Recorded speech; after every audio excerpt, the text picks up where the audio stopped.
Mais là, vous posez pas de questions. Vous posez pas de questions. Non, vous posez pas de questions. Donc là,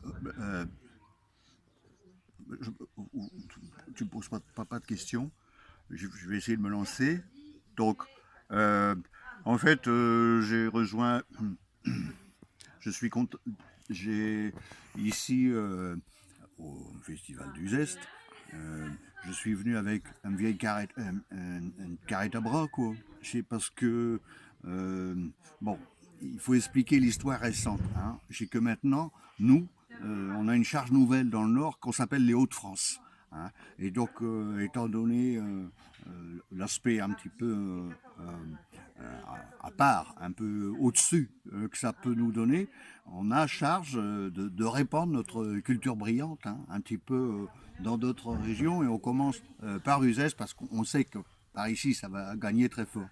Alors c'est pour ça qu'il y a une soirée, alors, je ne sais pas qui a été prénommé ça, à perdre le Nord. Ben non, non, ça c'est fini des expressions comme ça.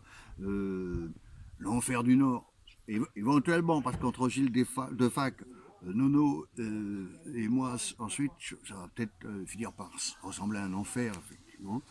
Mais mon truc, il est constitué d'un répertoire d'histoire du Nord, mais je cale en route parce que j'ai bien appris les leçons de Bernard Lubat et qu'il ne faut pas faire un truc qui marche, il faut faire un truc qui dysfonctionne aussi ou qui pose la question de savoir pourquoi il continuerait après tout. Il n'y a pas de raison que ça continue, il faut savoir recommencer et ne pas commencer. Donc ça m'a étonné parce que hier je l'écoutais d'ailleurs, j'avais commencé un spectacle en ch'ti, mais bien avant de le connaître, etc., avec une phrase qui aujourd'hui me trouble, qui va dans le sens un peu prophétique de ces paroles. J'avais une femme de ménage qui rentrait, c'était moi, hein, je rentrais en femme de ménage, j'avais laissé l'aspirateur devant, au premier plan, quoi, et ça démarrait tout seul, et les premières paroles que je disais dans le spectacle, je disais, qui c'est qui était médecin en route?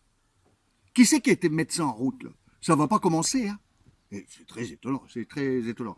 Donc là, la question, oui, donc oui, vous n'avez pas, alors vous posez pas de questions. Donc il y en a pas, il y a aucune question sur ce spectacle. C'est un spectacle qui est fait pour marcher d'emblée. Les vieilles carrettes, c'est l'histoire d'un type qui a perdu son spectacle.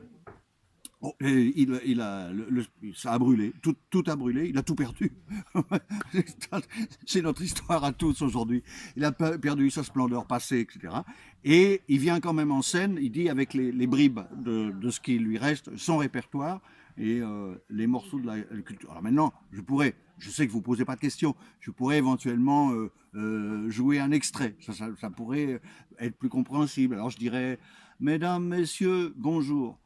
Permettez-moi de requérir votre écoute durant votre trajet à bord du spectacle Les Vieilles Carrettes, spectacle pour tous à 21h30 à l'Estaminet. Je sais que je ne suis pas le premier, messieurs, dames, et je ne suis pas le seul. On vous propose ici des spectacles du rire, de la magie, des jongleries, des lectures, des mots, de la poésie, des musiques et des cuisines remarquables, un feu d'artifice de toutes les couleurs. Je sais cela, messieurs, dames, et croyez bien, ce n'est pas de gaieté de cœur si je sollicite encore votre attention pour un spectacle, car il faut bien s'arrêter à un moment, il faut bien s'arrêter.